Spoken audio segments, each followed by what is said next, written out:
Alice, Alex, Ouais. j'ai une nouvelle idée de proto là, j'aurais besoin de votre avis. Ok. Bon alors c'est pas défini, hein, j'ai les grandes lignes, mais avant tout je voudrais que ça soit un jeu fun et accessible. Il faudrait qu'il y ait de la pose d'ouvrier et on récolterait des ressources issues de la terre. Et alors là, ce que tu ne prends pas, tu le laisses à tes adversaires. Alors ce qui serait bien évidemment, c'est que ça soit plutôt calculatoire. Ah en fait non, faudrait que ça soit vraiment calculatoire. Avec de la déduction par exemple. Mais attention, à un moment, on jette les meeples en l'air, il faut les attraper dans des petits chapeaux. Après de toute manière, tout va partir du thème. Le thème, c'est vraiment très important. La thématique. Puis alors il y aura une grande part de narration. J'ai même prévu une sorte de livre plateau avec des petites figurines et toute une campagne qui va durer des boîtes, ça va être génial. Vous en pensez quoi? Ouais, ça a l'air bien, mais ça existe pas déjà tout ça? Bon alors ça m'étonnerait.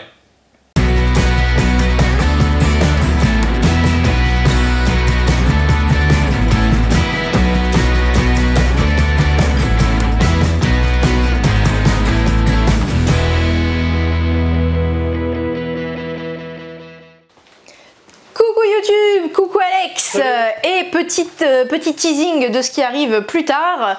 Déjà, eh bien, ce sketch ce n'est pas du tout une parodie, au contraire c'est un grand hommage à ces auteurs qui, eh ben, il y a toujours une patte justement, ce genre de mécanique qu'on retrouve dans leur jeu, et ce qui est le plus admirable c'est que, avec toujours ce petit twist qu'on leur connaît, ils arrivent à faire des nouveaux jeux qui vraiment se renouvellent à chaque fois. Donc voilà, on voulait faire un petit hommage. Évidemment, on ne peut pas faire un hommage à tous les auteurs parce que sinon on ferait une vidéo de 4h30 je pense minimum. Mais voilà, on a fait une petite liste qui nous tenait à cœur. Maintenant, autre info, on va à Vichy, voilà, ce week-end.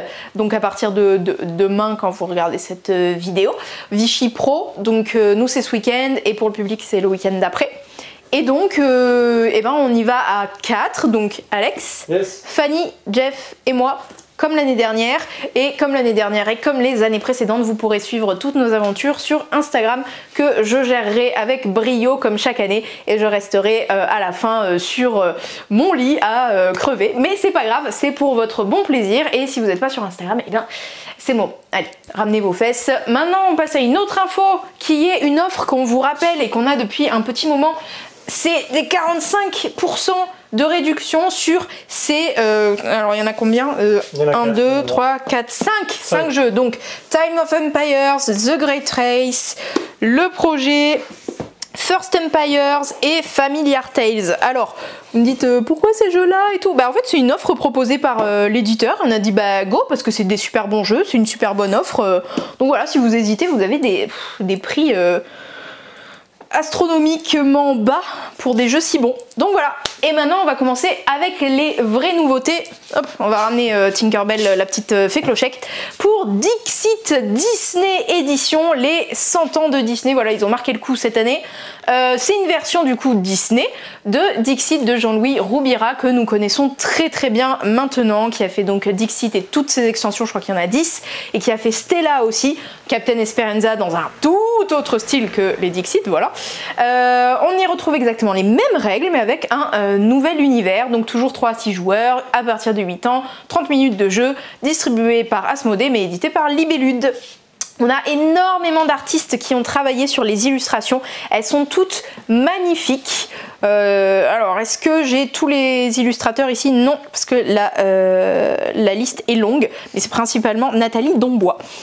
Du coup, là je vous ai montré ma petite boîte de démo. On va avoir ici le plateau qui est trop joli, donc vous allez avancer de la case 1 à la case 30, c'est le monde imaginaire, le pays imaginaire de Peter Pan.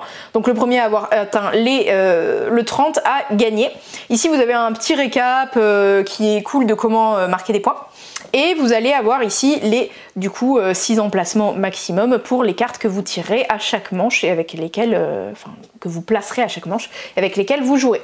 On a ici du coup les petits pions qui sont fournis avec. On a, et ben je vais pas vous les dire d'ailleurs, vous allez nous les dire en commentaire si vous avez arrivé à tous les trouver. Il y en a un au milieu qui pose problème souvent.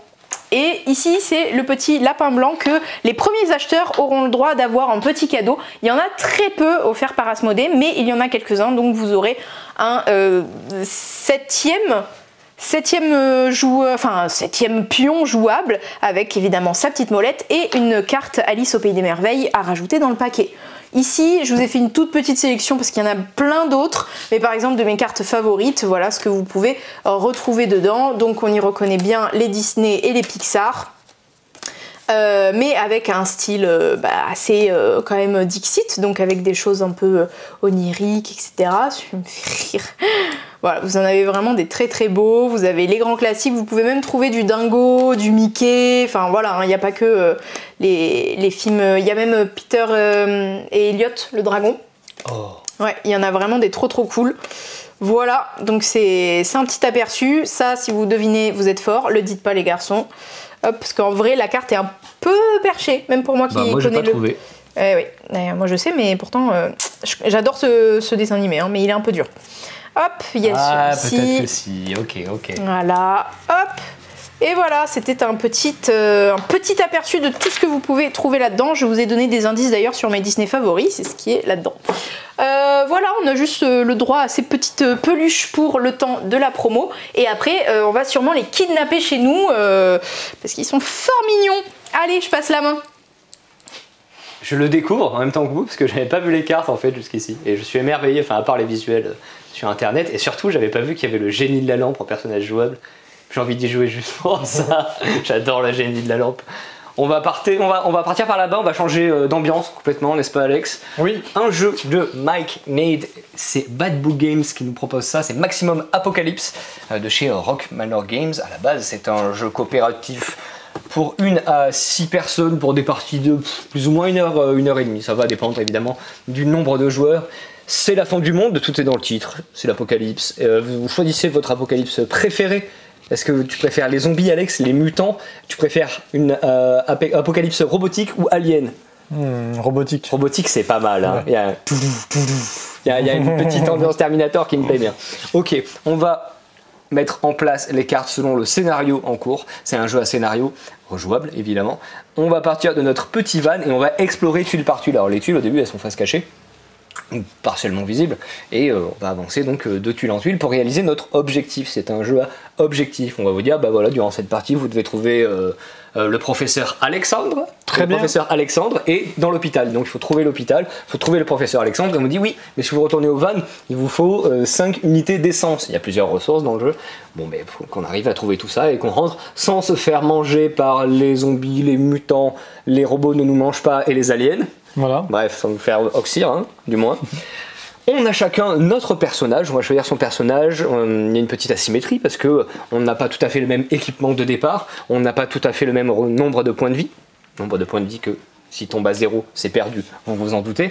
Et on a une petite compétence, une petite capacité chacun. Et donc, eh bien, on va pouvoir donc se déplacer de lieu en lieu, dévoiler les lieux. Les lieux nous permettront de faire des fouilles. On pourra aller récupérer des choses dans les 3 paquets de cartes fouilles qui offrent des choses un petit peu différentes. Notamment, on va pouvoir trouver des objets qui nous aident, des nouvelles armes, des munitions. On pourra trouver des ressources telles que l'essence, mais aussi de la nourriture, parce qu'il faudra manger à becter un petit peu bien sûr. dans tout ça, ça va quand même être important. Intervalle régulier. Il peut y avoir des monstres qui vont apparaître sur les différents lieux. Les lieux sont numérotés, vous allez jeter un dé et ça pourra faire potentiellement popper des petits jetons de monstres sur les cartes. Petits jetons de monstres, évidemment, vous vous doutez que si votre personnage se retrouve en contact avec les jetons de monstres, et vous allez vous retrouver engagé avec des monstres, et donc là vous allez piocher les cartes de monstres, et donc admettons si c'est moi qui me retrouve dans un lieu où il y a 2 monstres, je vais virer les jetons pour dire que c'est bon, ça c'est fait, ils sont pour moi. Par contre je vais tirer 2 cartes, et je sais que ces créatures c'est après moi qu'elles en ont. Je pourrais peut-être fuir, je pourrais peut-être rester sur place parce que je me dis qu'à la station d'essence je vais peut-être pouvoir trouver de l'essence, admettons, ou peut-être que je vais pouvoir combattre, mais ça c'est risqué, ça dépend comment vous êtes armé. Bref, un jeu coopératif pas facile, un peu costaud, pour 1 à 6 joueurs. Je sais pas ce que ça vaut en solo, je pense que ça change pas grand chose, évidemment avec le côté fun, échange en moins comparé à quand on est super nombreux, et quand même 6 joueurs, je trouve ça très sympa pour un jeu coopératif. Bonjour, bonjour, bonsoir, bonjour, bonne joueuse. Je suis super content parce qu'on a reçu Far Away. T'es pas le seul, figure-toi. Un jeu qu'on avait déjà présenté en avant-première dans un petit focus. Je vous invite à aller le voir si jamais vous trouvez les explications un peu trop rapides.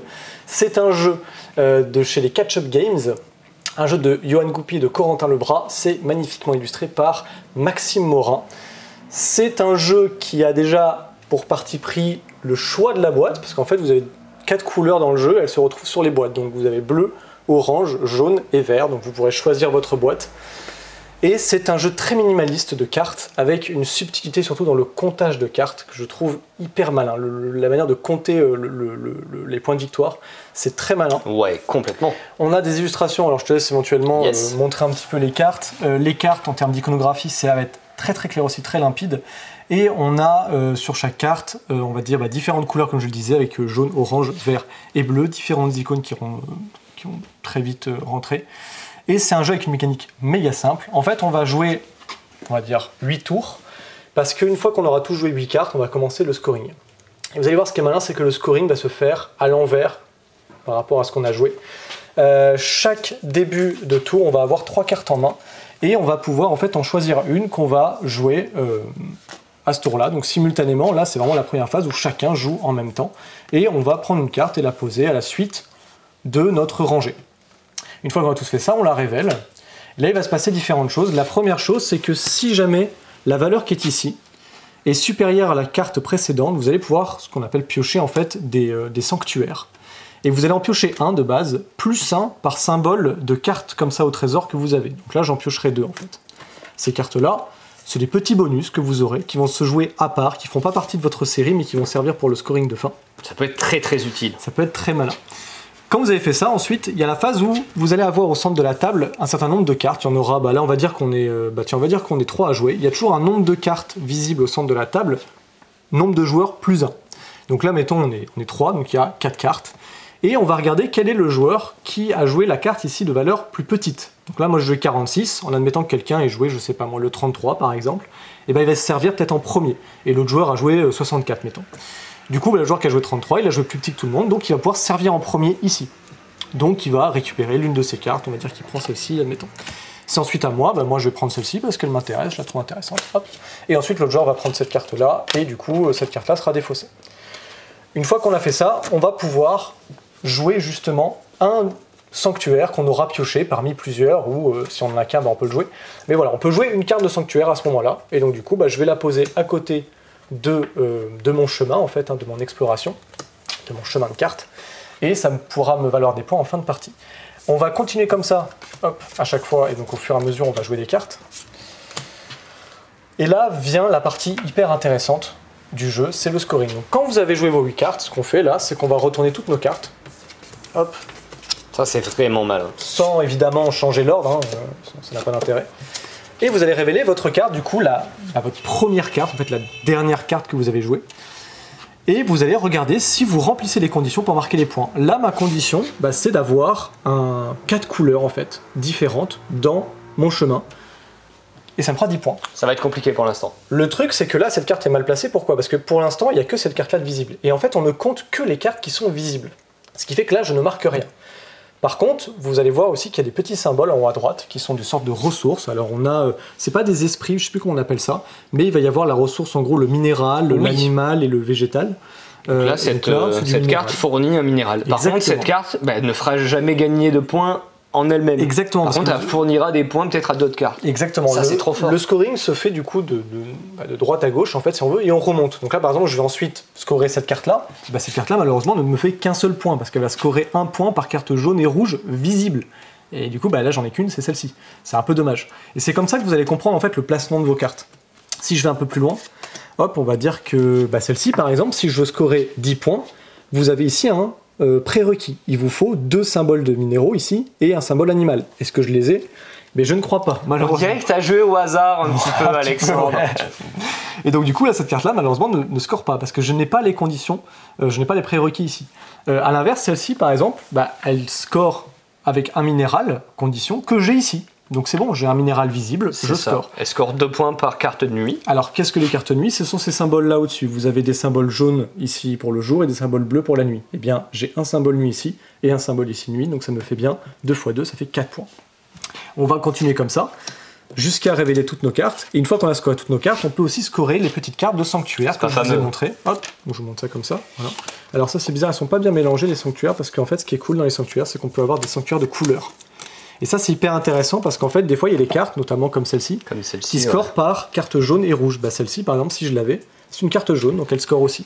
Celle-ci en plus est cool, parce qu'elle me fait 1 point par petite carte, donc là j'en ai une. Et puis là j'en ai une, donc ça me prête 2 points. Sachant que les sanctuaires sont valides tout le temps. Exactement, les sanctuaires, cartes qui se révèlent. Ils prennent en compte toutes les cartes, puisqu'ils seront comptés une fois que toutes les cartes seront visibles.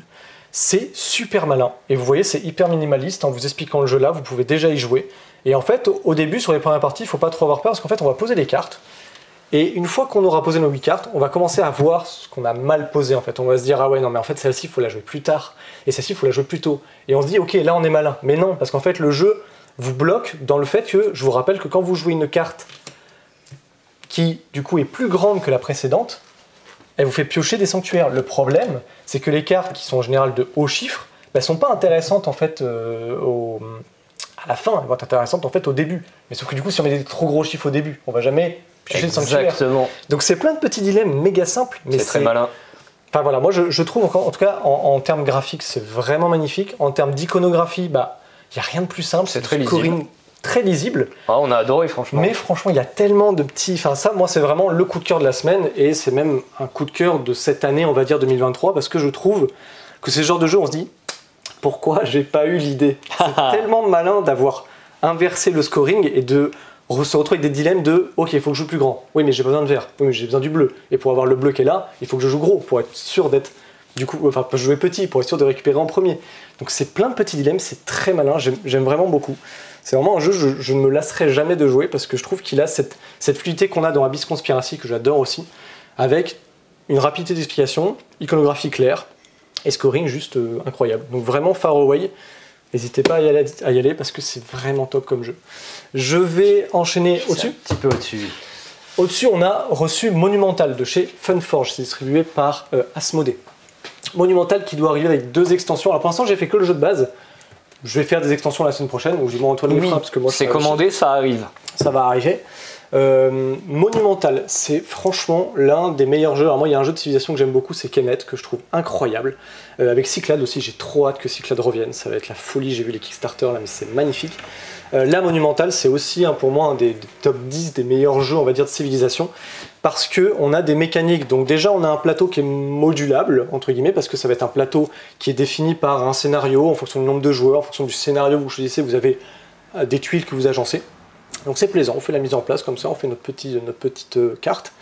Et chacun va avoir une faction, un peuple en fait qu'on va jouer, qui va avoir une ville de départ.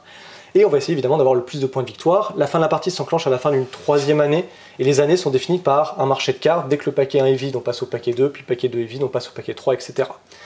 La mécanique, je vais vous faire vraiment très brièvement les points clés du jeu, c'est avant tout la mécanique de deck building qu'on va avoir. Parce qu'en fait, on a des cartes de départ qui sont à la fois les mêmes pour tous les joueurs, mais à la fois un peu asymétriques sur quelques cartes. Bon, par exemple, je jouais les Vikings, il y avait un truc très sympa sur l'exploration. C'est plutôt ça qui était basé, et surtout sur l'adjacence des territoires qui sont près de l'eau, évidemment, parce qu'on est des Vikings. On va avoir des cartes, et en fait, on mélange notre paquet à chaque début de manche, on va dire, et je vais en révéler 9, de façon à avoir un carré devant moi de 3 par 3. Et ensuite, simultanément, tous les joueurs qui ont fait ça de leur côté vont choisir une ligne et une colonne qu'ils activent. Donc, admettons, je peux activer mes 3 cartes du haut, que j'incline, et mes 3 cartes de la colonne ici. Donc ma ligne ici et ma colonne. J'ai activé du coup en tout donc 6 cartes, et en les activant, je gagne différentes ressources. Il y a des ressources qui permettent de gagner des points d'achat pour l'achat de cartes, et des ressources qui servent notamment pour la science, qui vont être utiles pour acheter d'autres cartes, mais qui sont moins sur tout ce qui est combat, moins tout ce qui est amélioration, mais plutôt sur du savoir, entre guillemets. Donc plutôt sur des points bruts. On va activer ces cartes-là, et avec toutes les ressources que j'ai gagnées, chacun notre tour va pouvoir faire une action parmi plusieurs, je ne vais pas trop rentrer dans le détail, mais notamment les actions se passent ici. Donc en fait, vous avez un jeu en 2 plans. Il y a le plan conquête et le plan stratégique sur le deck building de cartes. Vous allez, par exemple en tant qu'action, je peux utiliser des explorateurs pour me déplacer. Ça va me coûter des déplacements, mais je peux y aller. Je peux également acheter avec des ressources des cartes que je vais placer sur le dessus de mon paquet. Donc je sais que ce que je vais acheter, je vais directement le recevoir à la prochaine manche. Donc en fait, à chaque début de manche, on a notre carré, Et ensuite on enchaîne les tours. Et dès que vous n'avez plus envie de jouer, ou dès que vous ne pouvez plus jouer, vous passez. Et du coup vos cartes, vous allez les cartes que vous avez activées, vous les défaussez, donc celles que vous n'avez pas activées, vous les laissez, et vous renouvelez de gauche à droite votre nouveau carré. Ce qui est assez malin, c'est que pour gagner des points de victoire, souvent vous aurez besoin de construire des merveilles. Les merveilles, en fait, elles vont s'acquérir avec des ressources, mais elles vont se faire étape par étape. Un peu comme dans Seven Wonders, vous ne construisez pas directement la merveille d'un coup, il va falloir y aller ressource par ressource. Et c'est ça qui vous permet de gagner des points de victoire quand vous la possédez, parce qu'évidemment les autres joueurs pourront contrôler des zones dans lesquelles vous avez des merveilles, c'est eux qui récupéreront la merveille évidemment. On va avoir également des points qui sont importants, ce sont des petits jetons avec une plume dessus de culture, de mémoire. Et la culture, en fait, ça vous permet de jouer des cartes qui sont propres à votre faction et qui sont en fait des cartes qui vous donnent des pouvoirs. Et à la fois, quand vous les jouez, un effet immédiat. Sauf que du coup, quand vous allez en jouer un deuxième, le premier coûte 1 point de culture, le deuxième coûte 2, le troisième coûte 3, etc. Et donc ces cartes-là, vous les empilez. Donc, au fur et à mesure de les empiler, vous perdez en fait l'effet bonus, vous gardez vraiment uniquement le bonus le plus haut en fait. Donc ça c'est très malin, c'est vraiment un jeu méga riche, monumental, vous l'adaptez comme vous voulez. Je ne peux pas rentrer plus dans le détail, mais il y a tout un tas de cartes qui vont faire des combos, notamment du undeck building, d'essayer d'avoir amélioré vos armes, enfin d'avoir amélioré vos cartes, et ensuite vous dire, bah ok, cette carte-là, elle sert plus à rien, j'ai un forgeron upgradé, et maintenant ce forgeron-là est tout pourri, il faut que je le vire. Et tout ça, vous le faites à travers des pouvoirs de cartes. C'est hyper malin, je trouve que le combo deck building et exploration, ce côté 4X en fait, c'est un 4X mais avec une dynamique très forte, parce qu'à chaque fois c'est une action que vous faites, et c'est à l'autre joueur, une action, et ça va tellement vite qu'au final... C'est vrai que les parties durent pas des heures. En fait, on voit pas le temps passer, ça peut durer 3 heures, je pense, à Monumental, si on joue à 4, mais... Ok. Ça se sentira pas en fait, c'est ça qui est hyper bien. Moi je vous ai vu jouer l'autre jour, j'ai pas joué personnellement. J'avais juste envie d'avoir une petite place à la table et c'est vrai qu'effectivement il y avait l'air de se passer plein de choses. Oui, il se passe beaucoup de choses. Pardon, c'est un jeu de Matthew Dunstan, j'avais pas précisé. Voilà. En tout cas, c'est un super gros jeu. Franchement, si vous voulez lancer dans un jeu d'exploration qui va pas trop dans les jeux un peu de Age of Civilization, ce genre de jeu-là un peu à la Age of Empire, je trouve que celui-là, il a vraiment des mécaniques simples, mais c'est assez efficace. Encore plus haut, hop, on continue dans les jeux experts, parce que j'aime beaucoup ça. Et là, en plus, c'est un jeu qui transpire un peu le jeu allemand. Ce jeu où, en fait, on a un thème très austère, donc ça s'appelle Moestero. C'est un jeu de Rolla et Costa. Là, il y a une petite icône, je pense, c'est le game designer, ou l'illustrateur, parce que ça, c'est l'illustrateur, oui. Donc Pedro Soto et Chema Roman. Ça, à mon avis, c'est quelqu'un qui a travaillé le plateau de jeu, je ne sais pas, c'est une icône assez particulière, mais en tout cas, il a travaillé aussi. David M. Santos Mendes a travaillé aussi dessus. C'est un jeu de chez Matago, donc pour 2 à 4 joueurs. Une partie dure après 1 heure, et c'est à partir de 10 ans. Dans Moestro, en fait, un peu comme son nom l'indique, on va construire un monastère. Et même on peut aussi essayer d'améliorer le village à côté. Et ça va être un jeu essentiellement de placement d'ouvriers, même si vos ouvriers sont assez spéciaux, parce que c'est un peu comme l'âge de pierre, quoique c'est un jeu dans lequel en fait nos ouvriers ça va être des dés. Donc il y a 3 dés en tout, il y a 2 petits dés classiques qui vont de 1 à 6, et un gros dé, qui est une sorte de dé de maître, qui lui va de 1 à 3, des plus petites valeurs. On va en fait avoir 5 manches qui sont rappelées au-dessus ici, donc on a un petit contour, et à la fin des 5 manches, celui qui a le plus de points l'emporte. Comment on fait des points? En fait en construisant le monastère, et aussi différentes actions à droite à gauche qui vont aider à la construction, à l'amélioration du village, etc. Donc tout ça va permettre de faire des points. Vous comptez les points évidemment autour du plateau. À chaque tour, ce qui se passe, c'est qu'on va pouvoir notamment récupérer une des tuiles ici, qui donne des capacités spéciales en fonction de la tuile que vous récupérez. Ça se fera en fonction d'un ordre de tour qui est défini par une certaine piste, mais j'y reviendrai. Vous allez tous simultanément lancer vos dés, et dans l'ordre du tour, vous allez pouvoir placer vos dés sur différents emplacements. Ils sont numérotés 1, 2, 3, 4 et 5 ici. Et vous les placez chacun à votre tour, vous aurez 3 dés à placer. Au fur et à mesure de la partie des différentes manches, on aura des effets qui vont s'enclencher. Vous allez parfois perdre des dés, vous allez pouvoir en améliorer, etc. Et donc, en plaçant nos dés, ce qui est malin, c'est que les dés se placent toujours de façon à ce que les dés soient lisibles d'ordre croissant. C'est-à-dire, si jamais Antoine il place son numéro 3 au premier emplacement et que moi j'y place mon 2 va décaler le 3 d'Antoine, et du coup, il va se retrouver avec parfois pas forcément l'action qu'il souhaitait. En fait, ce qui est hyper malin dans Monasterium, je rentre pas trop dans le détail parce que c'est surtout un jeu de placement d'ouvriers, donc ce qui dépend, c'est surtout les différentes actions, les différents lieux. En gros, sur les différents lieux, vous pourrez récupérer des ressources, du bois, du pain, de la pierre, des colonnes, enfin il y a plein de choses. Tout ça vous sert évidemment à construire évidemment le monastère. Et en fait, quand vous allez voir différents lieux, je ne sais pas si on le voit bien ici, mais des fois il y a des points rouges ici. En fait, les points rouges renvoient à la valeur de votre dé. C'est-à-dire qu'en fait, ici, pour un point de pierre, je peux avoir une pierre. Donc du coup, en mettant un 6 ici, je peux avoir jusqu'à 6 pierres, puisque chaque point vaut une pierre. mais je peux aussi avoir besoin de ceci. Je sais pas, ça je sais que c'est des colonnes, ça c'est un carré de pierre. Je sais pas trop ce que c'est. On dirait une tête de colonne, mais ça a oui, probablement un nom. Je pense que ça s'appelle une tête. C'est pour ça que ça m'est sorti un peu de la tête. Excellent. Donc là, pour 2 points, je peux avoir une tête, et pour 3 points, je peux avoir une colonne. Donc du coup, si j'ai un 5, je peux prendre une colonne et une tête, par exemple. J'aime beaucoup ce système-là parce qu'en fait, ce qui est malin, c'est que quand vous allez répartir vos points, vous les répartissez comme vous voulez en fonction des différents lieux, mais ce qui est cool aussi, c'est cette petite piste qui est là. Et cette piste-là, en fait, elle vous indique que vous avez le droit d'upgrader votre valeur de points sur le dé en montant sur la piste. Plus vous montez, moins vous allez gagner de points. Mais vous pouvez aussi descendre votre valeur. Mais si vous descendez, votre dé, il est moins intéressant. Par contre, vous gagnez des points. Et ça, j'aime beaucoup, parce que ça vous donne du coup du contrôle sur un jeu qui, au premier abord, peut paraître aléatoire, parce que vous lancez des dés, mais vous pouvez l'ajuster. Évidemment, en contrepartie, si vous baissez la valeur de votre dé qui est haut, du coup, vous gagnez des points. Forcément, si vous l'augmentez, vous en perdez. Une fois que vous avez placé vos dés, vous allez résoudre dans l'ordre les différents lieux, 1, 2, 3, 4 et 5. Très rapidement, donc le lieu 1 permet de récupérer essentiellement du bois. Ici, le numéro 2 permettra d'améliorer le village sous certaines conditions. Notamment les conditions, c'est pas que des ressources, ça peut être aussi la valeur de votre dé. Vous avez ici un lieu qui vous permet de récupérer entre autres des éléments importants pour la construction du monastère, qui est en fait essentiellement donc, les têtes de colonnes, les colonnes et la pierre. Et ici, on a aussi un lieu qui est très important, la roue, qui en fait définit votre hauteur ici dans le piquet, là, dans la hauteur de la roue, tout simplement. Qui va être importante quand vous allez devoir construire des pièces du monastère, parce que il vous faut un niveau de grue, entre guillemets, suffisamment haut pour pouvoir construire les différentes parties du monastère. D'accord. Ça dépend évidemment, quand ça vaut des points, il faut être très haut, quand ça vaut moins de points, il faut être un peu plus bas.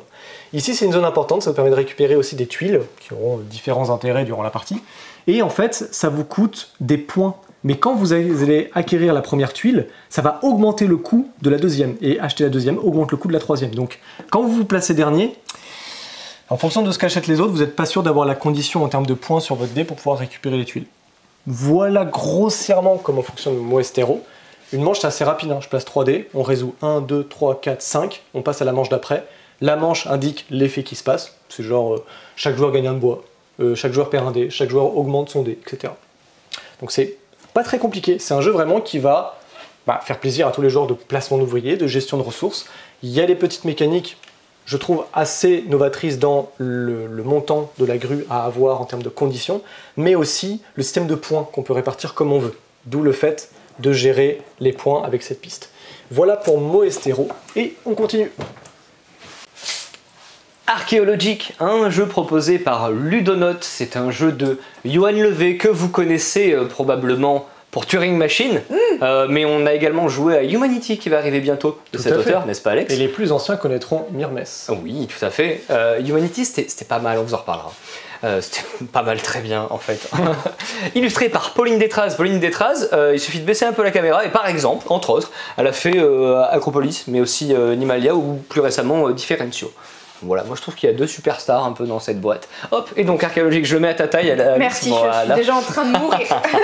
C'est un jeu pour 1 à 4 personnes, c'est un jeu compétitif. Alors quand vous êtes tout seul, vous allez essayer d'être mieux que vous-même, n'est-ce pas? Pour des parties d'environ 40 minutes à partir de 12 ans. On est dans du jeu de pure logique, on est dans la veine de Turing Machine, sans être sur du Turing Machine. Ici, une thématique archéologie, ça aurait pu être autre chose, mais c'est plutôt bienvenu et bien pensé. On a découvert une cité ancienne, une cité perdue. On aimerait bien se lancer corps et âme à explorer cette cité, à part qu'elle est pleine de pièges. Et donc, avant, on va la cartographier. Il se trouve que cette cité, elle a une logique bien précise. Et donc, on va essayer de comprendre cette logique. Et par déduction, on va placer des petits éléments sur son plateau individuel. Des petits éléments qui sont en fait des petits polyomino, des petites pièces de Tetris, pour essayer de trouver la bonne solution. Mon plateau, au début, évidemment il est vide, il est orthonormé, ABCDE 1, 2, 3, 4, 5. Que vais-je faire à mon tour? Eh bien, je vais me saisir de cette machine, comment l'ont-ils appelé déjà? L'archéoscope, hop là. Et je vais lui poser une question, donc un petit peu à l'instar de Turing Machine, vous m'excuserez, mais c'est très difficile de ne pas faire de parallèle. Je vais poser une question bien particulière. Au début, je vais y aller de manière empirique, c'est-à-dire que je vais faire un peu des coups dans le vide pour voir un petit peu ce que me répond la machine, et ça va me permettre de rapidement tirer des conclusions sur les prochaines questions à poser, et petit à petit sur l'emplacement précis de tel ou tel élément, précis ou probable, hein, ça c'est à vous de voir. comment est-ce que ça fonctionne? Je choisis un disque que je vais insérer dans l'archéoscope. Je vais, suivant comment je le paramètre, lui poser une question bien précise. Et c'est un système une sorte de système de roue, hein. Donc c'est du carton évidemment, avec des petits trous. Et en fait, quand il y a des symboles qui apparaissent dans les petits trous, en fait c'est votre réponse. Ça paraît très obscur, je vous explique rapidement. Vous voulez savoir ce qu'il y a en E, admettons, la colonne E. Vous voulez savoir ce qu'il y a dans votre petite pièce carré. Et bien, ce qui va se passer, c'est que vous allez choisir E carré avec le petit disque et l'archéoscope. Vous allez le paramétrer tel quel et ça va vous donner une réponse. Et donc, vous savez que, j'en sais rien, moi, admettons, on vous répond que dans cette ligne, c'est pas dans cette ligne, que dans E carré, on va avoir une pièce vide comme ceci, donc c'est avec le symbole noir, et une pièce avec le symbole doré, orange. Jaune. Ok, je sais pas quelle couleur c'est, mais en gros, jaune, noir. Je sais donc que dans le E, quelque part il va y avoir mon carré et que ça fait jaune, noir. Ça va me donner une idée de comment je peux le placer. Mais ça vous dit pas précisément, il faut mettre ce carré. Et puis des fois, la pièce, que vous la mettiez comme ça ou comme ça, ah mince, ça match dans les deux cas. Donc on va falloir poser d'autres questions pour essayer de comprendre dans quel sens c'est précisément. Ou alors mettre d'abord une autre pièce qui vous permettrait par déduction de dire du coup c'est forcément dans ce sens là. Vous voyez un petit peu, donc il y a une logique qui est différente de Turing Machine évidemment, puisqu'il y a un aspect un peu géométrique en plus. Pour les gens qui aiment bien manipuler comme moi les petites pièces de polyomino, c'est hyper agréable. Et voilà, que vous dire de plus? Archéologique, ça y est, je me suis chauffé en vous en parlant. Non, c'est pas vrai, parce que juste avant qu'on lance la caméra, j'ai dit à Alex, je ferais bien une partie quand même. Voilà donc pour archéologique. Hop là, on décale par ici avec Helios de Philippe Proust. C'est un petit jeu pour des parties de 10 minutes, un quart d'heure pour 2 à 4 personnes à partir de 7-8 ans, voire même un peu plus jeune, pourquoi pas, on va dire un petit 6 ans et demi pour des enfants qui seraient habitués à faire du jeu de société. C'est un peu dommage qu'on ne l'ait pas en démo, mais vous allez voir que le dos de boîte est quand même relativement bien fait pour pouvoir vous expliquer. En fait, on va faire une mise en place en mettant un petit disque jaune au milieu et on va mettre une lamelle, un petit morceau de bois de chaque couleur tout autour. Pim, on forme notre soleil. On va recevoir des petits morceaux de bois de différentes couleurs qu'on va mettre devant soi et on va constituer des lots en fait. Donc je vais avoir un lot où il y a jaune, rouge, violet, je vais avoir un lot où il y a bleu, vert, vert clair, etc. On a tout un tas de lots. Le but, c'est de s'en débarrasser. Si vous vous débarrassez de tous vos lots, vous gagnez. Que puis-je faire à mon tour? C'est super simple, on va même se laisser complètement guider par le dos de boîte, en plus ça m'évite de vous dire des bêtises. On nous dit placer un de vos lots de rayons sur le soleil au centre de la table. C'est-à-dire que je choisis un lot et je dois pouvoir poser tout ce qu'il y a dans ce lot. Si je ne peux pas, je ne peux pas jouer le lot. Pourquoi est-ce que je ne pourrais pas? Parce qu'il y a des règles à respecter. Les rayons que je pose, donc tous les rayons, ils appellent ça les rayons, les petits morceaux de bois, qui viennent de ce lot doivent être sur le même niveau. Et oui, parce qu'au début c'est niveau 1, mais quand quelqu'un va commencer à poser des choses, admettons sur le violet, sur le bleu, le violet et le bleu ils passeront au niveau 2, donc si on veut jouer dessus c'est qu'on passe au niveau 3, et je peux pas si j'ai d'autres choses à poser à ce fameux niveau 2, donc tout sur le même niveau. Sont placés sur leur couleur évidemment, donc ça c'est un petit peu la logique, si je joue un rayon rouge, il va sur le rouge, et jamais plus haut que les disques du soleil, parce qu'on va pouvoir aussi jouer des disques du soleil qui vont déterminer la hauteur maximum. Si je peux pas jouer, je suis un petit peu embêté, que puis-je faire? Eh bien ce que je peux faire c'est diviser un de mes lots. Admettons, il y a 4 rayons dans ce lot, il y en a un que je mets à part, il devient un lot de 1 et ensuite j'ai un lot de 3. Dernière action que je peux faire, eh bien c'est tout simplement rajouter un disque au milieu et en fait ça va augmenter la hauteur possible. Souvent ça peut avantager le joueur qui passe juste après vous ou les joueurs qui vont passer juste après vous. C'est un petit peu un coup que vous faites par défaut, mais des fois ça vous permet de temporiser pour que les autres jouent des choses qui permettront peut-être vous de jouer par-dessus. Si vous avez bien programmé votre truc, oui, mais en même temps, vous essayez d'anticiper ce qui va se passer et c'est toujours difficile de lire dans la tête des autres joueurs. Voilà donc pour Helios. Reflecto, c'est le nouveau jeu de Roberto Fraga illustré par Ami. C'est un jeu que pour 2. C'est un jeu d'affrontement. Où on va essayer de trouver le mot de votre adversaire. Donc c'est hyper malin, vous allez retrouver un matos un peu particulier, donc on a un petit plateau comme ceci, c'est du 7x7 de mémoire, et chaque joueur va retrouver en fait ce matériel assez étrange, donc on va appeler ça des briques, des cadres. Vous aurez chacun des joueurs, donc les bleus contre les blancs, chacun des joueurs va avoir du coup 7 cadres, il y en aura 5 qui vont représenter ce genre de choses, sur lesquels on va écrire des lettres, parce que c'est du matériel effaçable, hop. Et on va avoir 2 autres cadres qui sont en fait des miroirs. Donc chaque joueur a ça devant lui. Oh, ça fait C'est un domino. domino. Exactement. Et lorsque je fais un domino, hop, non, pas du tout, ça n'a rien à voir. Chaque petite lettre présente ici, en fait, représente un mot entier. Donc ce mot entier, je l'ai inscrit sur une plaquette qui est ici. Ce mot, il fait forcément 5 lettres, puisque j'ai, comme je disais, 7 blocs, 7 cadres, dont 2 miroirs. Donc en fait, il y a en tout 5 lettres. Donc j'ai fait un mot de 5 lettres. Mon mot, c'est codex. Il faut que mon adversaire le trouve s'il veut gagner la partie. Et là, mon adversaire a fait de même. Donc on va avoir au début de la partie nos 7 cadres qui sont alignés ici. Et à mon tour de jeu, j'ai qu'une action à faire parmi 2. La première action que je peux faire, que je ne fais jamais au début, c'est de trouver le mot de l'adversaire. Donc là, je peux très bien faire une proposition et dire bah, je pense que ton mot, c'est panier. Bah non, c'est pas ça, tu as perdu. Voilà. Donc si je ne trouve pas le mot de mon adversaire, j'ai perdu. Donc je ne vais pas l'annoncer comme ça bêtement. En revanche, l'autre action que je peux faire, c'est un peu comme un jeu de dames en fait. Hein. Je vais pouvoir prendre l'un de mes cadres et le déplacer d'une case adjacente. Donc ça peut être orthogonalement ou diagonalement. Par exemple, cette case-là, ce cadre-là, je pourrais le déplacer d'une case. Je pourrais également dans les déplacements faire un peu comme il y a les dames, c'est-à-dire en fait on va sauter par-dessus des pièces et je peux le faire plusieurs fois tant qu'il y a des pièces adjacentes. Donc par exemple, je peux sauter par-dessus cette pièce-là et de nouveau cette pièce-là par exemple. L'intérêt d'avancer c'est quoi? C'est que si jamais une pièce se retrouve sur la dernière ligne, je vais pouvoir l'éliminer. Donc du coup mon adversaire ne pourra jamais retrouver cette lettre-là. Okay. La seule contrainte, c'est que je dois éliminer mes pièces dans l'ordre de mon mot. C'est-à-dire que là par exemple mon mot c'est codex.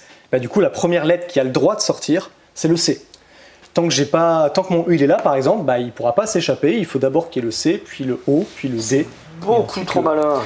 L'intérêt du coup d'avancer ces pièces, c'est de faire ça. Et autre particularité, c'est l'utilisation de vos miroirs. Quel est l'intérêt de vos miroirs? De trouver tout simplement le mot de votre adversaire en essayant de positionner tout simplement les... Voilà, comme ceci. Donc là, par exemple, j'ai mon miroir qui reflète du coup le cadre de mon adversaire. Par en dessous. Oui. Ouais, là, là où tu te mets, voilà, c'est parfait. Là, on voit du coup que mon adversaire du coup a joué un U. Donc je sais que dans son mot, il y a un U. Est-ce que ça commence par U ou est-ce que c'est dans le mot? Je ne sais pas. Mais du coup, moi, ce que je peux faire, c'est que je prends ma plaquette et je me dis, ok, là, mon miroir, il dit U, donc je vais noter quand même qu'il y a un U. Voilà. Plus tard dans la partie, je vais forcément déplacer mes miroirs, essayer de trouver un maximum d'informations. Là, c'est un miroir, donc un miroir dans un miroir, ça ne donne rien. Et donc, au fur et à mesure, je peux essayer de trouver les lettres. Le truc, c'est que j'ai le droit, du coup, comme je disais, de dépasser. Donc, j'avais mis ça comme ça. Je peux, quand je saute différents cadres, sauter aussi les miens. Ça, c'est pas un problème. Si jamais je pense avoir trouvé le mot, je dis, ton mot, c'est sucre. Et du coup, si c'est bien sucre, je gagne la partie. Il y a différents modes de jeu qui vous permettent notamment de rajouter, par exemple, de faire un ensemble, de faire un mot, par exemple, plus long. Par exemple, je sais pas, ils disent reflecto. Reflecto, vous allez regrouper les lettres en une ou 2 lettres sur un même cadre. Okay. C'est plus difficile du coup pour l'autre joueur, mais ça permet d'équilibrer le jeu, notamment quand on joue avec des plus jeunes. On peut aussi définir des thématiques, par exemple, dans le jeu. On dit, voilà, là, on écrit un mot, mais il faut que ce soit une thématique d'aliment, par exemple. Donc là, je renvoie à sucre, mais ça peut être une thématique de, j'en sais rien, super-héros, ça peut être une thématique de jeu des cartes Bordeaux, par exemple, j'en sais rien. Mais donc, du coup... Très spécifique. Ouais, il n'y a pas grand-chose vraiment à mettre comme mot. Mais voilà, on peut vraiment essayer de... Il y a plein de modules dans le jeu qui vous permettent justement de pouvoir y jouer on va dire, en ajustant le niveau des joueurs, tout simplement. Voilà pour Reflecto. Je fais un point quand même sur le matos que je trouve très cool parce que souvent dans les trucs effaçables, on n'aime pas quand on efface que le truc à la fin il soit tout noir, tout marron, tout pourri. Là c'est cool, ça marche très très bien. Très important. Très important. Puis une fois de plus, de toute façon dans le matériel, Roberto Fraga il aime toujours faire des jeux très originaux. Ah là c'est le cas. Mais là le matériel est très très important. Parce que du coup, l'utilisation des miroirs, l'utilisation notamment ces petits rayons là que je comprenais pas, je me disais mais pourquoi ils n'ont pas fait juste tout blanc? Et en fait, c'est juste pour que quand vous regardez dans vos miroirs, tout de suite, en fait, ça se voit. Parce qu'en fait, si jamais, il y a plein de techniques, j'ai lu les règles, il y a plein de techniques de bluff. En fait, quand vous voulez voir une lettre, le fait de s'incliner, ça donne déjà des indices à votre adversaire parce qu'il sait que votre miroir, il est là du coup, si vous faites ça. Alors que l'intérêt, des fois, c'est là, par exemple, je vois son U, mais je fais rien. Et plus tard dans la partie, je vais déplacer ça là, je vais faire genre que je regarde et je dis ok, là, il a un U. En fait, ce que je regarde, c'est ça, c'est pas ça. Mais je lui fais croire, en fait. T'as fait croire qu'il y en a un, c'était un miroir, et l'autre, ce n'était pas un miroir. Exactement. C'est l'intérêt, en fait, de placer ces pièces. Il y a vraiment ce côté jeu abstrait qui rencontre le côté jeu d'ambiance, mais que pour 2. Donc, je trouve ça très cool. Voilà, ça, c'est Reflecto. Quelle bonne surprise. Ah oui, c'est vrai, il y a autre chose. Parce qu'Alice me dit, ah, qu'est-ce qu'il y a? Hop, on a reçu le calendrier de l'Avent Exit. Qu'est-ce que c'est que le calendrier de l'Avent Exit? Il y en avait un l'année dernière qui était sorti. C'est un calendrier de l'Avent, mais dans lequel il y a plein de petites énigmes. Hop, je vous montre un petit peu comme ils mettent à l'intérieur. Souvent, le dos de boîte ne va pas non plus trop vous spoil, et moi je ne vais pas vous dire en plus ce qu'il y a dedans, parce que déjà j'en ai aucune idée. Mais sachez que ça, pour les fêtes de fin d'année, ça fait toujours plaisir, notamment pour les personnes qui aiment beaucoup tout ce qui est escape game, de recevoir son petit calendrier de l'Avent Exit. Donc là, on en a encore reçu un cette année, et je laisse la parole à Alice. C'est moi. On se retrouve pour Smarten Famille. On avait eu Smarten l'impertinent 18+, et maintenant on rétrograde en Smarten Famille avec des thèmes plus familiaux. Par exemple ici c'est de quel pays est-ce un plat typique? Les tacos, le canard laqué, la fondue au fromage, voilà des sortes de thèmes quand même un petit peu plus accessibles. On va avoir, qu'est-ce qu'on pourrait avoir d'autre? Là j'en avais, c'est de quel dessin animé ce personnage est-il tiré? Bob l'éponge, etc., etc. Donc voilà, ces petits thèmes plus familial. On enchaîne avec des puzzles, des magnifiques puzzles de la gamme de Yellow. On étoffe la gamme des 500 pièces. D'ailleurs, je crois qu'on n'en avait pas. C'est ça, on n'avait que des 500 pièces avec des énigmes. Et là, maintenant, on a des 500 pièces juste puzzle. Donc, comme d'hab, super beau. Voilà. On a celui-ci de Raphaël Lacoste. On a celui-ci de Daniel Liang.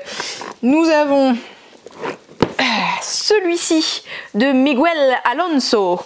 Et il est trop beau. Ouais, celui-là j'aime beaucoup aussi. Il est trop beau. On a celui-ci de Mara sur l'eau. Alors à chaque fois, vous voyez, le packaging est joli, mais en même temps, bon, ça cache un quart du dessin. Mais voilà, on a. On a beaucoup de place pour nous, c'est pratique. C'est clair. Voilà, ça c'était les nouveaux puzzles 500 pièces de chez la gamme de Yellow. Ça va être à toi, Antoine. C'est parti. Dossier criminel, ce sont des jeux d'enquête. C'est une formule qui marche bien depuis quelques années. C'est une formule qui a énormément de succès, en tout cas auprès de notre clientèle. Cette formule, c'est la suivante. Vous ouvrez la boîte et vous avez tout un tas de matériel, des cartes, des cartes postales, des photographies. Vous allez avoir également des personnages, donc il va y avoir des témoins, il va y avoir des suspects. Et on va essayer, en regardant tout ça, de connecter les éléments les uns aux autres pour essayer de résoudre l'enquête, tout simplement. Donc ici, on a 4 thématiques dans cette nouvelle gamme qui est Dossier criminel. On a Disparition aux Caraïbes, ici. Nous allons avoir les fantômes de Brandonsbury de ce côté-là. Hop. Alors, on a un niveau de difficulté à chaque fois, donc côté, 3 sur 5, 3 sur 5 également. Okay. Tragédie à Mykonos, c'est un 4 sur 5. Et oh, c'est quoi ça? Il y a les anges de la Les frissons de l'amour. Un magazine qui s'appelle Gossip. Ok, bon, alors moi cette ambiance me fait marrer à l'avance. Ok, et le Maestro assassiné. Déjà un peu plus sérieux. Et c'est également un 4 étoiles sur 5. Voilà, pour des enquêtes de plus ou moins 2 heures. Okay. Il les conseille à partir de 14 ans, notamment pour les thématiques abordées. Et puis c'est conseillé pour 1 à 6 joueurs, même si moi personnellement je trouve qu'à 6 autour d'une table, on s'embête un petit peu les autres, les uns les autres. Si vous êtes motivé pour faire ça en solo, pourquoi pas. Je trouve que de 2 à 4, ça marche super bien ce genre de format quand même. Oui, c'est vrai. On va continuer dans du jeu où il y a un petit peu d'enquête, il y a un petit peu des choses à chercher, mais pour un tout autre public. Et alors là, on est trop content, vous avez peut-être vu notre story sur Instagram. C'est un truc qu'on a vu à Cannes. Et on trépigne d'impatience depuis Cannes. On est trop heureux de vous le présenter enfin. Alors, heureux de vous le présenter, et puis moi, je suis vraiment... Mais je suis fier, je suis satisfait de proposer ça à nos clients. Oui. Vraiment, je trouve que c'est un super jeu. Alors c'est un jeu, c'est un puzzle, et vous allez voir que ce n'est pas qu'un puzzle à nos clients. Donc, c'est illustré par Arnaud Boutle, c'est d'Antonin Bocara et Romaric Gallonnier, c'est Mon Puzzle Adventure, le puzzle jeu qui raconte des histoires. C'est fabriqué en France, c'est un puzzle de 42 pièces. Donc, on a le modèle, on fait son petit puzzle de 42 pièces. Et en fait, quand on a fini le puzzle, est-ce qu'on a tout fini? Eh bien non, parce que c'est à partir de ce moment-là que ça commence. Hop là, étape 1, fabrique le puzzle. Étape 2, découvre l'histoire en retournant une à une les pièces de puzzle. Et alors on commence pas n'importe où. Vous voyez sur la boîte, hop là, il y a ce personnage-là, personnage que vous avez déjà retrouvé dans la quête du dragon. C'est Sacha, non? Je crois. Ouais, il y a Timon, il y a Sacha, hop et là. il y a regardez, on les retrouve, Lina, je crois. Donc c'est dans l'univers de ma première aventure, qui est une gamme qu'on adore aussi par Gameflow, puisque c'est toujours Gameflow qui propose ceci. Et donc, eh bien, pour la première aventure, on va devoir trouver ce personnage, on va retourner, et il va nous dire bon ben voilà, moi j'ai perdu, j'en sais rien, moi j'ai perdu ma hache. Ah. Bon, et bien sur le puzzle, on va chercher un endroit où il y a la hache, on va retourner la petite case où il y a la hache, on dit oh super, tu as trouvé la hache, bon ben la pièce numéro 1, tu peux la mettre dans la boîte, et maintenant il faut que tu trouves ça. Alors là je vous le dis, c'est très brut, en plus l'histoire de l'hache, je sais pas si elle est vraiment, c'est juste que j'ai pas envie de vous dévoiler ce qu'il y a dedans. Mais ça vous raconte une petite histoire, ça c'est génial, donc on retrouve la sensation, l'expérience, ma première aventure, je suis en train de vivre ma petite aventure à moi. Il y a 4 aventures qui se croisent, donc il y a 4 points de départ qui vous emmènent, qui vous font rebondir sur le plateau de jeu, et ce qui est génial c'est qu'une même pièce va pouvoir servir pour les 4 histoires, et puis alors, surtout, ce qui se passe c'est qu'au fur et à mesure qu'on avance dans notre histoire, qu'on fait du chercher-trouver, qu'on nous raconte une histoire. Mais en fait, on est en train de ranger le jeu. Et en fait, quand vous avez tout résolu, vous êtes à la fin de votre histoire, il se passe quoi? Vous retrouvez une boîte, avec dedans les pièces de puzzle, vous n'avez plus qu'à fermer le couvercle, et c'est rangé. C'est juste un coup de génie. On a passé la journée, bon déjà à le faire, je pense qu'on l'a fait 4 fois à peu près aujourd'hui, avec les différents membres de la boutique. Et à chaque fois, on se disait, c'est incroyable que personne n'y ait pensé plus tôt. C'est fou. Le puzzle, ça existe depuis des années et des années et des années et personne n'a jamais pensé à faire ça. C'est conseillé pour des enfants à partir de 5 ans. C'est jouable en une demi-heure. Bon, ça dépendra un petit peu des personnes. On a plus d'une demi-heure. Mais non, on n'est pas très doué quand même. Je l'ai déjà dit, mais je le redis, c'est fabriqué en France. C'est Gameflow. Et franchement, Gameflow, à chaque fois qu'ils sortent quelque chose, on est vraiment à se dire mais c'est fantastique. Ouais. Et du coup un grand bravo à Gameflow pour ceci, mais aussi pour les illustrations et évidemment à Antonin Bocara et Romaric Gallonnier qui ont donné vie à toutes ces aventures. Bientôt, chez Jeux des Cartes Bordeaux, une nouvelle gamme de dés de jeux de rôle métallique. Je crois que c'est la première fois qu'on va proposer une gamme de dés de jeux de rôle métalliques parce que souvent c'est quand même un petit peu onéreux et là on a trouvé une super gamme, on les trouve très jolis, on les trouve surtout abordables, donc on est content de pouvoir vous les vendre à des prix corrects. Il y a tout un tas de styles, c'est-à-dire que là je vous montre ce modèle mais on en aura d'autres à la boutique, d'autres coloris, il y a du platine, il y a du bronze, il y aura pas mal de doré, peut-être un petit peu d'argent, je ne sais plus précisément, donc ça arrive dans les semaines à venir. Pourquoi est-ce que je vous parle de ça, pourquoi est-ce que je vous tease? Eh bien parce que cette boîte là on va vous la faire gagner, c'est ça le petit jeu concours. Et là c'est toi Alice qui va expliquer tout ceci. Et oui, alors tout à l'heure, si vous avez été attentif à ma présentation très intéressante de Disney Dixit, eh bien je vous ai posé une petite question qu'on retrouve ici, c'est de nommer tous les personnages Pixar Disney que vous voyez ici. Donc vous pouvez faire ça en commentaire bien évidemment, parce que si vous le faites dans votre tête, on ne saura pas que vous participez au concours, et on tirera au sort parmi ceux qui auront trouvé tous les petits noms des gens. Alors est-ce qu'on est sympa ? Et est-ce qu'on dit que c'est accepté si vous dites déjà juste le nom du film? Il faut vraiment le nom du perso. Je pense qu'il faut le nom du personnage. Le nom du personnage. Ah ouais. Le nom du personnage? Allez, on est méchant, le nom du personnage.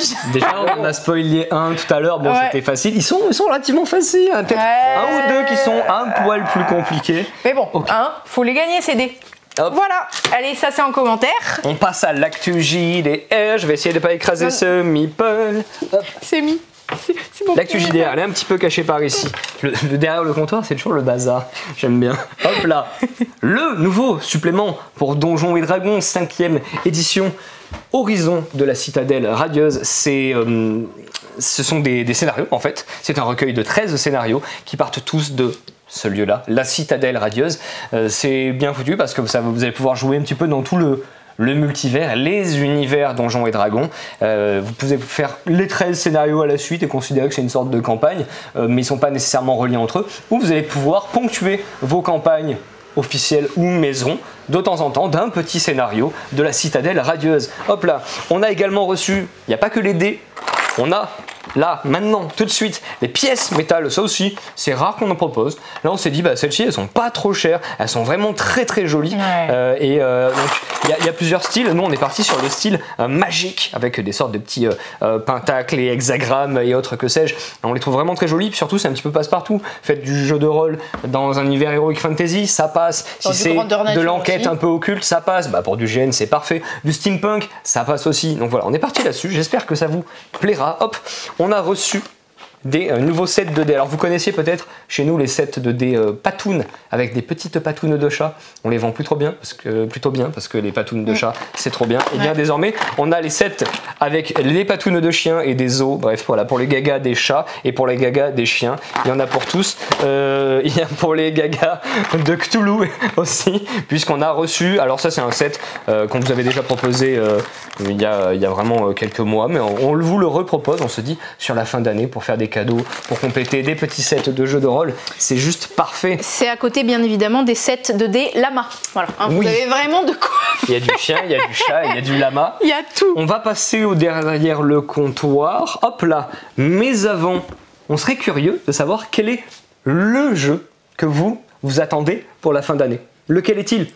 Nous, on en a parlé un petit peu au travers de ces dernières vidéos. Si vous avez suivi les dernières vidéos à droite, à gauche, on a ponctué un petit peu des jeux. On dit ah ça, on l'attend, ça, on aimerait bien que ça arrive. Et vous, dites-nous en commentaire, on est très curieux de ça. Ouais. On attaque donc vraiment derrière le comptoir avec l'extension de Iki Akebono. Iki, c'est un jeu de stratégie de Sorry We Are French. C'est un jeu de, hop là, j'ai plus le nom en tête, Kuta Yamada, et c'est illustré par David Stibon. C'est un jeu qu'on a, enfin je dis qu'on a beaucoup aimé, non il est toujours là, c'est un jeu qu'on aime beaucoup, Iki. C'est vraiment moi un de mes jeux de stratégie expert préférés. Il a nommé enfin une extension nommée à l'As d'Or. On a un petit peu croisé les doigts pour qu'il gagne, en même temps la compétition était très rude. Cette année c'était la fameuse année où on disait peu importe lequel des trois gagne, on est content. Iki aurait pu gagner, ça m'aurait fait très plaisir évidemment. On va retourner la boîte pour que vous voyez un petit peu ce qu'on va y trouver. On va rajouter un nouveau plateau ici, c'est le chantier naval. Le chantier naval va vous permettre de construire des bateaux. Ces bateaux ils vont être spécialisés dans un type de ressources. Donc il y en a qui vont être spécialisés pour combattre les incendies, il y en a qui vont être spécialisés pour la pêche ou pour le tabac et les pipes à tabac, ce qui est une mécanique de jeu dans laquelle on peut gratter quand même pas mal de points dans le jeu de base. Et il va y avoir des célébrités qu'on peut trouver sur ce pont. Les célébrités, c'est assez simple, vous allez leur dire coucou, vous venez avec moi, ils vont dire ok, je viens avec vous. Le truc c'est qu'il n'y en a que 2 par saison, et donc premier arrivé, premier servi. Ils vous donnent des bonus plutôt sympas, divers et variés, à part que peut-être que vous avez autre chose à faire, peut-être que vous avez des transactions, des bateaux à construire, et donc ça fait un petit dilemme de plus. Voilà donc Akebono pour le magnifique Iki. On a aussi l'extension de Tapestry qu'on a attendu très longtemps et qui, comme vous pouvez le voir dans ce packaging très écolo, en vrai, hein, très écolo, se met très bien, se range très bien dans la boîte de base. Du coup, troisième et dernière extension pour le gros jeu de civilisation Tapestry, fiction et futur. Alors, il n'y a pas d'autre boîte, hein, voilà. Donc, du coup, vous devez me croire sur parole. Dedans, vous avez 10 nouvelles civilisations, 6 tapis de capitales avancées, 38 cartes Tapestry, 12 cartes de technologie et une nouvelle mécanique qui s'appelle le charme et qui donne des nouveaux bonus genre un peu pété. Voilà, donc voilà, et vous avez surtout le petit livret de règles qui est fourni avec, qui en fait réunit toutes les règles de toutes les extensions de Tapestry en un seul livret, et en plus dedans vous avez les quelques correctifs nécessaires des dernières extensions et du jeu de base. Donc voilà, c'était l'extension de Tapestry. Et une autre extension, Alex, on l'a testé, appartenait. Oui, tout à fait. Alors, t'en avais pensé quoi? C'est trop bien. Franchement, le format est vraiment très cool. Papier bio aussi, hein. Voilà. Papier bio, tout à fait. Enfin, écolo. Bio, ça veut rien dire. Papier bio. Papier recyclable pour l'extension Extra Salt de Sea Salt and Pepper.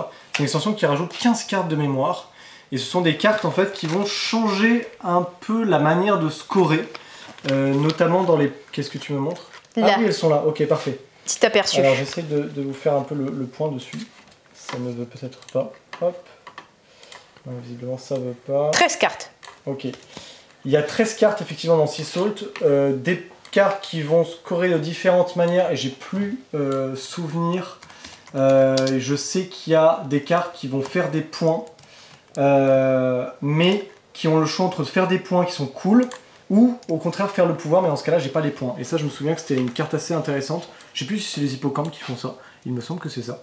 Et après, il y a d'autres cartes qui vont changer un peu, comment dire, le ratio, notamment. Il y a d'autres cartes qui vont rendre des cartes du jeu de base plus intéressantes, qui ne l'étaient pas à l'époque. Ouais, il y a des nouveaux duos, genre écrevisse crabe, il y a les méduses et les nageurs, c'est plus les requins et les nageurs, là il y a les méduses et les nageurs, et toujours c'est magnifique, photo, pas illustration, photo d'origami. Oui, ça c'est donc dingue. voilà.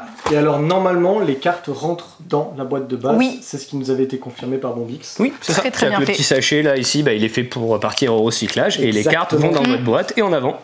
Et voilà, c'était à peu près tout, je crois qu'on... Non, Magic. Heureusement que je suis là. oublié alors que j'en ai dans ma poche depuis le début. Hop là. Je suis le cerveau de cette équipe. Oui, bah pour le coup, effectivement, tu viens un petit peu de nous sauver la vie. On arrive sur la fin de cette vidéo, mais on va faire un petit tour par Eldraine, une extension qu'on avait découvert en 2019, je pense, et sur laquelle on revient. C'est une extension qui est fortement inspirée des contes des frères Grimm, avec des fées, avec des maisons en pain d'épices et compagnie, mais en version dark, très dark. Et ça lance un nouvel arc narratif dans Magic, pour ceux que ça intéresse. Moi j'aime bien, ça m'intéresse beaucoup. Par contre, un retour qui n'a rien à voir avec l'arc narratif de Magic, puisque c'est une sorte de hors-série. Le Seigneur des Anneaux, on en a restocké un petit peu, donc on va arrêter de vous dire non, on n'a pas de Seigneur des Anneaux, désolé, on en a un petit peu. J'espère qu'on va pouvoir faire vivre ce stock le plus longtemps possible, parce que c'est très demandé. Et cette fois, normalement, on arrive vraiment à la fin de la vidéo. Voilà, normalement c'est bon, le cerveau valide, on a tout fait. Et ben du coup, à bientôt sur Vichy. J'ai faim. Moi j'allais, comme d'habitude. Non, à pas Vichy. bien, ça, hein. À Vichy pour ceux qu'on va voir physiquement, sauf lui parce que lui il est coincé à la boutique. Et sur Instagram. Et sinon, à bientôt chez Jeux des cartes Bordeaux.